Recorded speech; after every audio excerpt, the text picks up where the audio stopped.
Lee Harvey Oswald was your typical America-hating communist from Louisiana, and like every risky-living pinko from the South, he grew up watching American spy dramas, volunteered for a civilian air patrol run by a CIA contract agent, and joined the US Marines. Nicknamed Oswaldsky for his tendency to speak Russian and spout pro-Soviet propaganda, he was given special training and assigned to one of the most sensitive facilities in the world, running the radar for the U-2s spying on the Ruskies and the Chi-Coms. After contracting gonorrhea in the line of duty, Oswald was tested for Russian proficiency before being honorably discharged to take care of his mother who wasn't ill and flew to Europe using money he didn't have on planes that didn't exist to arrive at Helsinki, where he stayed at the most luxurious hotel in town before waltzing into the Soviet Union at the height of the Cold War.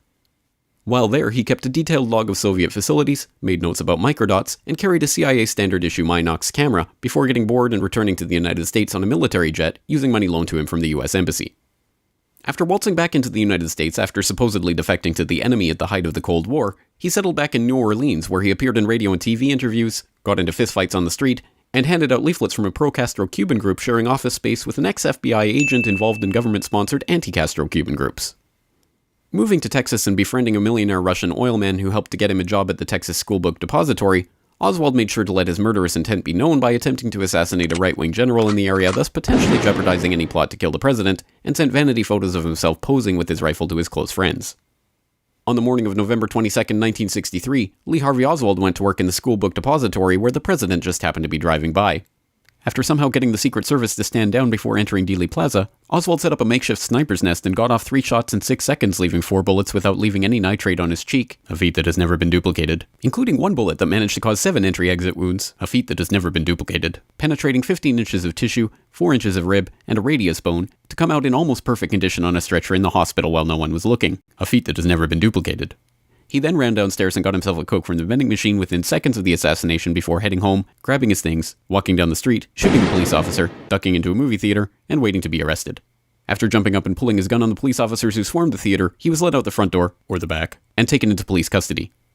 While there, he is not charged with the murder of the president. Did you kill the president? No, I've not been charged with that. In fact, nobody has said that to me yet.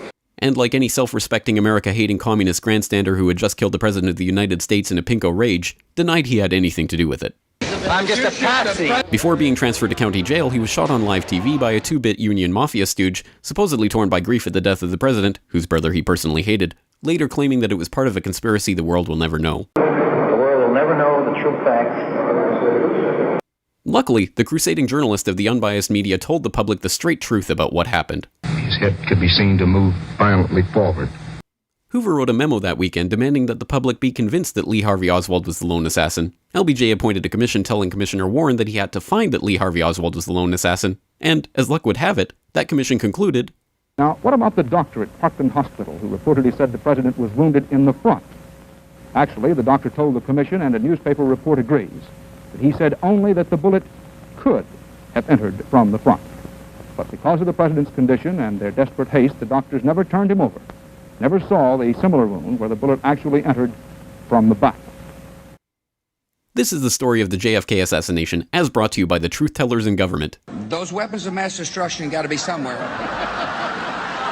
And the media. And if you have any questions about it, you are a woo-woo, grassy knoll, tinfoil, lizard-fearing America hater. If you love Jesus, sunshine, ponies, monster trucks, miniskirts, and the American flag, you will never ask any questions about any part of this story to anyone. Ever. This message has been brought to you by the CIA, Joint Chiefs of Staff, Warren Commission, and the MSM. Because ignorance is strength.